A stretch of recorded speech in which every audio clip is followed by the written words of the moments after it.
Start. आज वैजापूर नगर परिषद garden या ठिकाणी आमची आदिवासी जन आंदोलन समिती यांची एक बैठक आयोजित झाली. त्या दिवशी पाठीमागं शिर्डी या ठिकाणी एक बैठक आयोजित झाली. तर या ठिकाणी आम्ही आजचा जो काही प्रमुख विषय जो घेतलेला आहे तो सर्वप्रथम आदिवासी भिल्ल समाज विकास आराखडा 20,000 कोटी रुपये मंजूर करण्यात यावे असं शासनाकडे आम्ही मागणी करत आहोत या मीटिंगच्या माध्यमातून. त्याचप्रमाणे शासकीय जमिनीवरील निवासी प्रयोजनाची व शेती प्रयोजनाची अतिक्रमणे नियमित करून त्यांना त्वरित सातबारा देण्यात यावा अशा पद्धतीची आम्ही एक मागणी करीत आहोत या मीटिंगच्या माध्यमातून.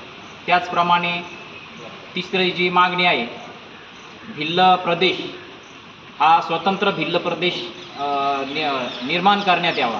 त्या ठिकाणी जी काही व्यवस्था आहे त्या व्यवस्थेने या मागण्या आमच्या शासनाने पूर्ण कराव्या हीच या ठिकाणी आम्ही मागणी करतो. त्याचप्रमाणे या ठिकाणी जी काही बैठक झाली या बैठकीला जी काही मंडळी उपस्थित होती त्यामध्ये वेगवेगळ्या संघटनेच्या माध्यमातून आलेली जी होती त्या ठिकाणी जे अशोकदादा माळी होते ते देखील या ठिकाणी उपस्थित होते. त्याचप्रमाणे कैलासदादा माळी हे देखील या ठिकाणी उपस्थित होते. त्याचप्रमाणे किशोरजी नाईक एकलव्य संघटना जिल्हाध्यक्ष हे देखील या ठिकाणी उपस्थित होते. किरण भाऊ बर्डे माजी नगरसेवक शिर्डी हे देखील या ठिकाणी उपस्थित होते. त्याचप्रमाणे मच्छिंद्रदादा मोरे एकलव्य समाज संघटना हे देखील या ठिकाणी उपस्थित होते.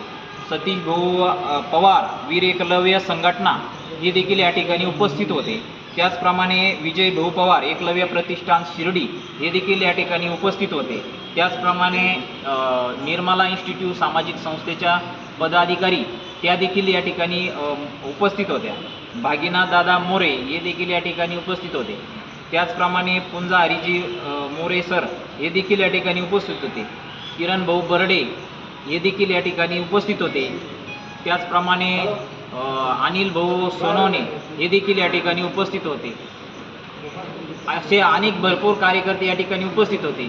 एवढंच या ठिकाणी बोलतो आणि शासनाकडे मागणी करतो की शासनाने या मागण्या आमच्या त्वरित पूर्ण कराव्या.